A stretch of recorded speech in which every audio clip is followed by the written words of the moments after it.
Ya, begini. Syekh Gila. Mutawalli Asy-Syarawi, ya, Syekh Mutawalli Asy-Syarawi rahimahullah, itu dalam salah satu penjelasannya di tafsir Asy-Syarawi, beliau bilang begini, Innallaha kada yatika bin ni'mah wala yatika bil barakah. Jadi kata Syekh Asy-Syarawi, Innallaha kada yatika bin ni'mah wala yatika bil barakah.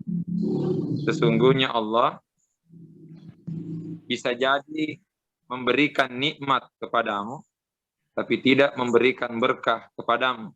Jadi bisa jadi ada nikmat, tidak ada berkah. Sekarang pertanyaan, kenapa bisa? Beliau melanjutkan, li'annaka akhastan nikmata wa taraktal mun'imah. Karena engkau hanya menerima nikmat, tetapi lupa kepada yang memberi nikmat. Sehingga nikmat itu tidak selamanya berkah, tapi berkah sudah pasti nikmat. Karenanya ada ungkapan Bugis bilang begini, ungkapan Bugis, ajak musapai dalik maegai, nekia sapai barakai, nasaba iya tu decenge, dek naku dalik maegai monro, tapi kui barakai. Namun dalik maega, kudek gaga baraka, nah, dek tu nama deceng. Tapi namun ni cek dek kumak barakai, mega tu decena. Jadi jangan cari harta yang banyak, jangan cari rezeki yang banyak, tapi carilah berkah. Karena kebaikan itu tidak terdapat pada rezekinya yang banyak, tapi terdapat pada berkahnya. Sekalipun rezekinya banyak, tapi kalau tidak ada berkahnya, maka di situ tidak ada kebaikan. Tapi sekalipun rezekinya sedikit, tapi kalau itu berkah, maka di sana ada kebaikan. Sekarang pertanyaan, mahiyal barakah? Apa itu berkah? Nah, ternyata kalau kita kembali ke hadis, ya, kembali ke hadis Nabi, tasahharu fa inna fis suhuri barakah. Makan sahurlah, karena di waktu makan sahur itu ada berkah. Sekarang mengapa Nabi mengatakan di waktu sahur itu ada berkah?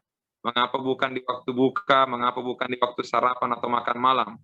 Tapi ternyata berkah ada di waktu sahur.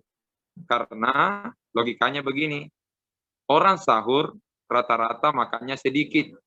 Jarang kita lihat orang sahur makan banyak, tetapi rata-rata makan sedikit. Bahkan ada orang kalau sahur, 1 suap, 2 suap, minum kopi, selesai dia sahur.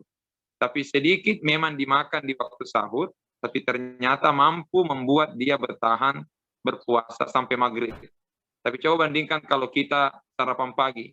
Kapan kita sarapan pagi 1 piring, 2 piring, bahkan 3 piring sarapan pagi, insya Allah jam 1 siang pasti lapar sekali. Mengapa? Karena di situ perbedaan berkah itu. Waktu sahur memang sedikit, tapi mampu membuat kita bertahan berpuasa sepanjang hari. Nah, disitulah berkah. Karenanya berkah itu di luar diukur dari segi manfaatnya dalam kebaikan. Jadi nikmat yang kita terima ketika kita mampu menerimanya dengan penuh kebaikan, rasa syukur disertai dengan upaya untuk menggunakan nikmat itu sesuai dengan yang diinginkan oleh pemberi nikmat, maka itulah yang akan mendatangkan berkah, dan berkah itulah nanti akan melahirkan rahmat. Jadi kalimatnya begini, nikmat bisa jadi menjadi rahmat, bisa jadi menjadi laknat. Jadi nikmat bukan berarti rahmat, tapi rahmat itu adalah nikmat. Sebab ada nikmat akan berujung laknat, bukan berujung rahmat.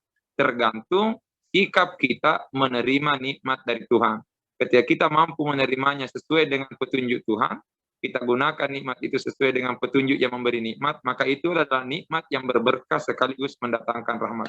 Itu yang saya pahami terkait dengan berkah.